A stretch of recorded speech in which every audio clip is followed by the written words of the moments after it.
Assalamualaikum warahmatullahi wabarakatuh. Saya Richa Sepini Hamisya dari penerbitan 2D. Kali ini saya ingin mereview jurnal yang berjudul Komunikasi Kebijakan dalam Program Pengembangan Pertanian Beras Hitam Analisis NVIVO 11. Nama jurnalnya Jurnal PIKOM atau Penelitian Komunikasi dan Pembangunan Vol 20 nomor 2. Sumber jurnal saya temukan dari neliti.com atau Elsevier. Kemudian tahun terbitnya Desember 2019. Kemudian penulis jurnal ini yaitu Rahmawati Zulfiningrum, Sumarejo, Amiruddin Saleh, dan Ivanovic Agusta dari Departemen Ilmu Komunikasi dan Pengembangan Masyarakat, Fakultas Ekologi Manusia, Institut Pertanian Bogor. Tujuan penelitian di jurnal ini yang pertama itu menganalisis proses komunikasi kebijakan dalam pengembangan program pertanian beras hitam. Yang kedua, menganalisis pola komunikasi yang efektif dalam pengembangan pertanian beras hitam. Dalam jurnal ini terdapat metode penelitian yaitu menggunakan pendekatan kualitatif dengan paradigma konstruktivisme. Penggunaan paradigma konstruktivisme bertujuan agar peneliti dapat mengembangkan makna subjektif dari pengalaman informan mengenai pengembangan program beras hitam.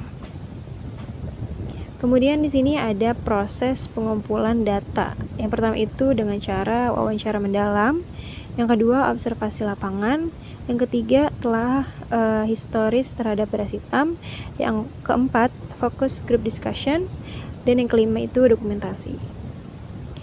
Kemudian dalam jurnal ini terdapat tujuan penggunaan NVIVO dalam penelitian.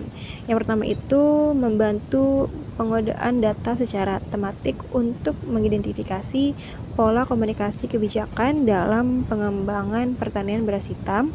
Yang kedua itu mengorganisasi dan mengelompokkan data berdasarkan kategori utama sesuai dengan topik penelitian. Yang ketiga, menyediakan tampilan visual seperti word cloud untuk mempermudah identifikasi kata kunci dan tema utama dari data yang dianalisis. Kemudian manfaat NVIVO dalam penelitian, yang pertama itu efisiensi analisis data yang bermaksud mempermudah proses pengelolaan dan analisis data kualitatif yang kompleks, terutama dari berbagai sumber data. Yang kedua, visualisasi data yang bermaksud hasil analisis ditampilkan dalam bentuk word cloud yang membantu peneliti memahami tema utama secara cepat dan jelas.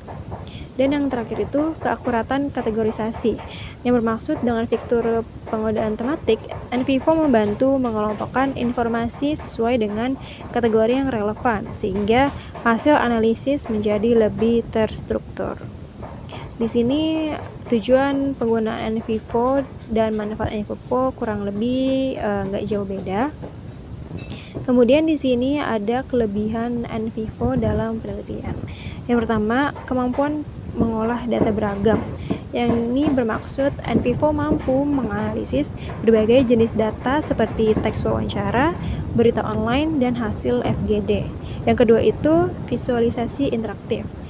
Fitur seperti word cloud mempermudah identifikasi kata kunci yang sering muncul seperti kata kunci petani, program, dan kesejahteraan yang menjadi fokus dari penelitian tersebut.